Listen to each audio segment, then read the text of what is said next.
My older brother, whose name is Ian, joined the military when he was 21, or when he was 18, sorry. He is 21 now, so that was 4 years ago. His entire life, my brother was being trained, both when he was younger and older, to be a Marine, to have the Marine lifestyle. All my family, all the men were Marines or in the Navy. So they were always tough on him. He was always overweight, so they trained him hard physically. He was in football, so he had a Marine thought. He always wanted to do that in life, and that's the only thing he wanted to do.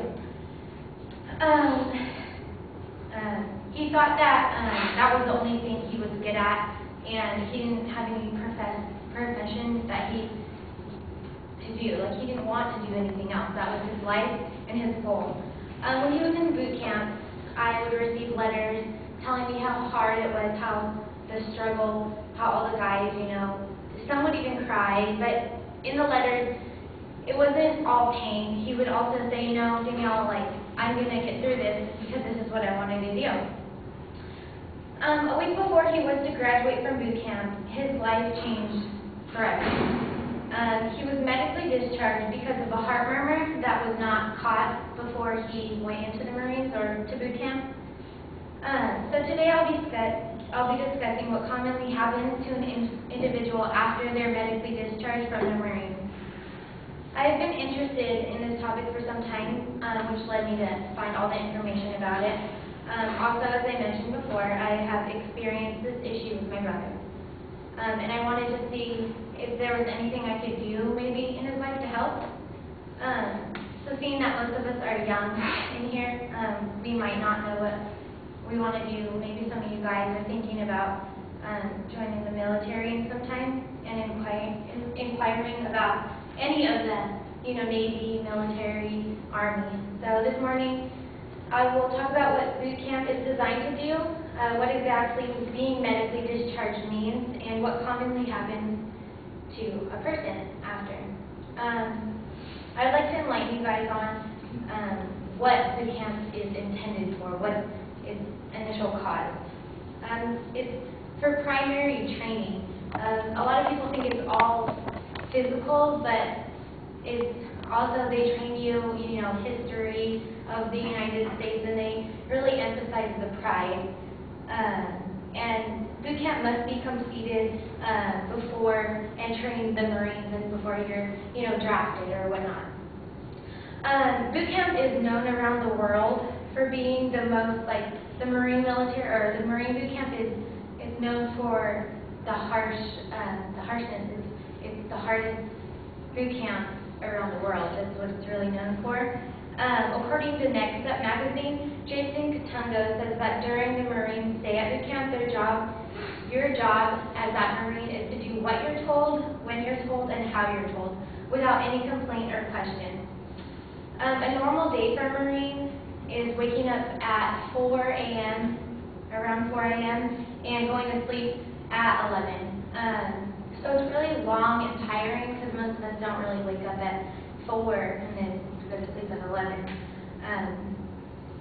Now that you're aware of the basic training and the basic intention for the boot camp, let me explain to you what being medically discharged means. What's the definition?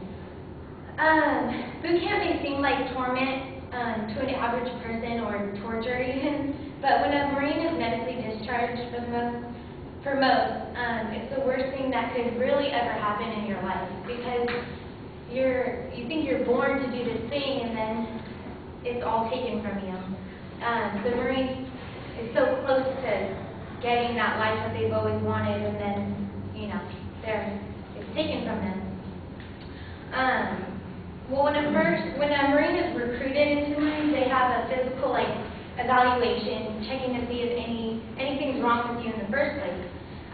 You're tested for any medical problem or psychological problem, and if there's a hint of anything, then they might not, let you get in.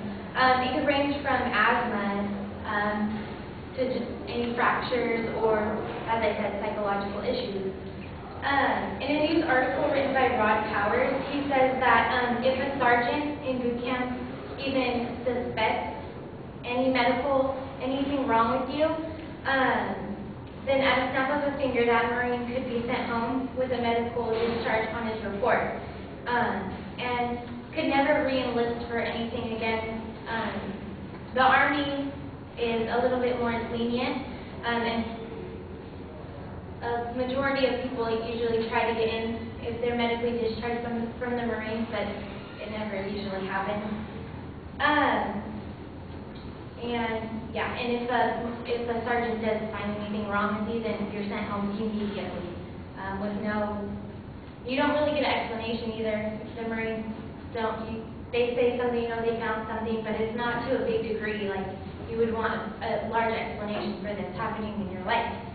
And since the medical problem sometimes isn't detected at first hand when you're sent to boot camp, a Marine could be past boot camp, graduated in another country, and if they find anything wrong, they'll send you home on a medical discharge.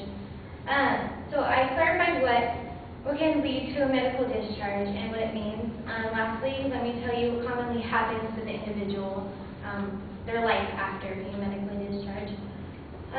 Many compare post-traumatic stress disorder to the feeling of being medically discharged. According to ncpts.org, the two problems are very much alike, very similar.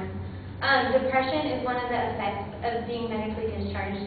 An individual who, like a Marine who devotes their life to becoming something so important, when it's taken away from you really quickly, with no reason at all, it could result in really damaging psychological issues and depression.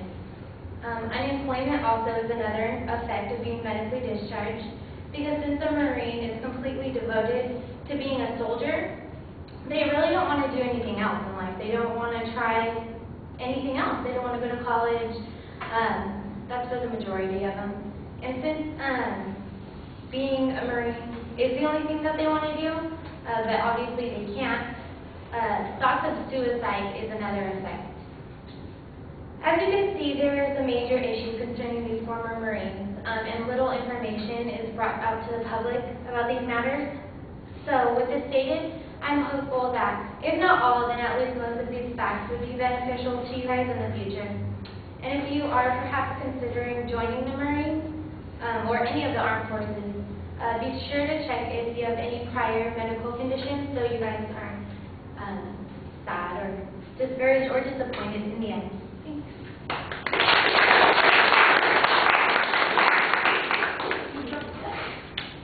There's a note card.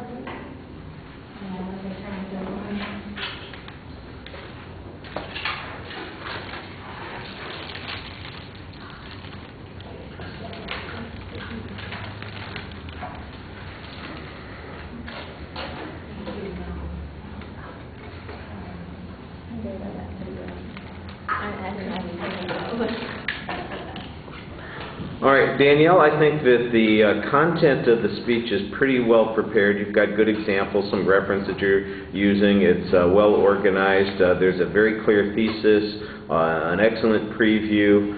You've got an okay conclusion. I think it needs to be a little bit stronger. Maybe there's not as much summary because you are going a little bit over time and you're trying to wrap it up. I think your presentation you need to work a little bit more on. Your voice is fine, it's easy to hear you, and there's okay variety in the voice.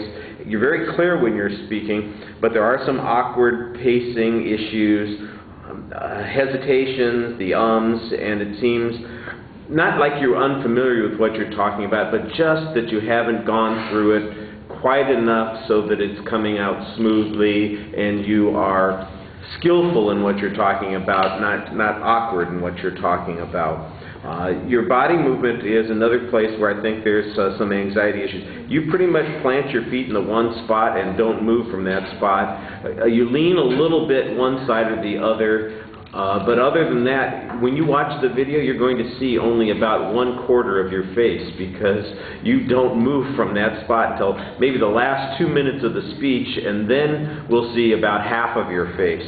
You just get into that one spot and not quite the cigar store Indian, but definitely you look a little bit uptight there. Now, from where I'm sitting, because you're in that one spot, I could not tell your posture looked a little bit off. It may be that you have your feet crossed sometimes, and that may explain some of the awkwardness that I see there. Those are the only problems, and they weren't big problems, except that you do look a little anxious there. Like I said, your eye contact is pretty solid. Sometimes you're a little more script dependent than you want to be. You have some good indicators. You seem involved with your facial expressions. Like I said, the anxiety seems to come out primarily in the absence of much movement from that one position. So a little more practice on the presentation. All right, thank you.